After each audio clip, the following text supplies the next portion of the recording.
Students, तो आज का हमारा टॉपिक है अजदमा। तो अजदमा हमने पढ़ा था, हमने रिस्पिरेटरी डिसऑर्डर पढ़ रहे थे। रिस्पिरेटरी डिसऑर्डर में यानी कि हमारी जो सांस की नाली है या और जो लंग्स हैं हमारे, उनमें कोई ना कोई डिसऑर्डर हो रहा है, कोई ना कोई डिजीज़ हो रही है। तो उन्हीं डिजीज़ को हम क्या कर रहे हैं, डिस्कस कर रहे हैं। तो इस डिजीज़ तो हम जो डिजीज़ हैं वो पढ़ चुके हैं। 4th डिजीज़ है हमारे पास दमा। तो दमा is a form of allergy in which there is inflammation of the bronchi, more mucus production and narrowing of the airway. बेटा हमने पढ़ा था जब ब्रोंकाई जो हम सांस की हमारी नाली है जो ट्रैकिया के बाद आती है, तो जब उसके अंदर म्यूकस मौजूद होता है, म्यूकस अगर पैदा हो जाए तो सांस की नाली है वो क्या हो जाती है, तंग हो जाती है। तो बेटा जब सांस की नाली तंग हो जाएगी तो सांस लेने में क्या होगी, थोड़ी डिफ़िकल्टी होगी। तो जब सांस लेने में डिफ़िकल्टी होगी तो हमें बहुत सारे पेन करना पड़ता है, बियर करना पड़ता है। तो यहाँ पर देखें इसकी वजह क्या हो सकती है। इसकी वजह यहाँ पर उन्होंने लिखा है dust, smoke and perfume, pollen ETC। ये डस्ट अगर आप फर्क लें, आपने बहुत ज़्यादा ऐसी जगह पर रह रहे हैं जहाँ पे डस्ट बहुत ज़्यादा है, या ऐसी जगह पे रह रहे हैं जहाँ पे स्मोक ज़्यादा है, या लोग सिगरेट वगैरह बहुत ज़्यादा या आप पीते हैं।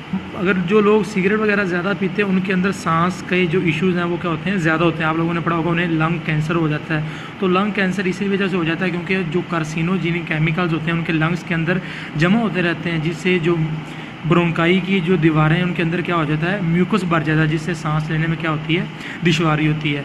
When exposed to any airway such allergens, the sensitive airways show immediate and excessive response of constriction। ठीक है, तो इस कंडीशन में क्या होता है, the patient feels difficulty in breathing. ठीक है, तो ब्रीदिंग के दौरान जो क्या आती है, पेशेंट को डिफ़िकल्टी आती है।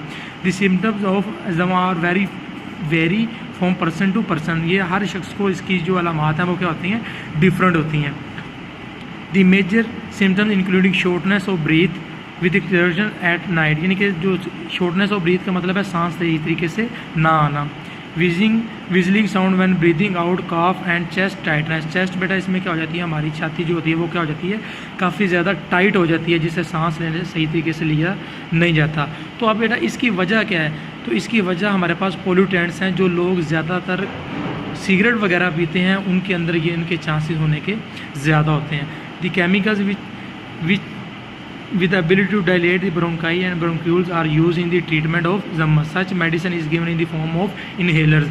बेटा इन्हेलर्स आप लोगों ने अक्सर मूवीज़ में भी देखा होगा, वो लोग क्या करते हैं जिनको सांस लेने का इशू होता है वो क्या करते हैं, इन्हेलर्स लेते हैं। इन्हेलर्स क्या करते हैं, जो भी म्यूकस भरा होता है ना सांस की नाली में, उस म्यूकस को वहाँ पे क्या कर देते हैं, वहाँ से निकाल देते हैं। तो जब वहाँ से उसे म्यूकस को निकाल देते हैं तो जो सरफेस एरिया हमारी ब्रोंकाई का वो क्या हो जाता है, बढ़ जाता है। तो जब सरफेस एरिया बढ़ जाएगा तो सांस ईजीली लिया जा सकता है, कार्बन डाइऑक्साइड गैस को ईजीली बॉडी के अंदर से निकाला जा सकता है। ठीक है, तो जब कार्बन डाइऑक्साइड गैस को सही तरीके से निकाला ना जा सके, म्यूकस भर जाए, तो दमा क्या हो जाती है, हमारे पास एक बीमारी है जो अक्सर देखने को मिलती है। तो इसके बाद बेटा हमारा लास्ट टॉपिक रह गया हमारे पास लंग्स कैंसर। तो लंग कैंसर जब हमारा कंप्लीट हो जाएगा तो हमारे तमाम की तमाम जो रिस्पिरेटरी डिसऑर्डर हैं वो कंप्लीट हो जाएंगे।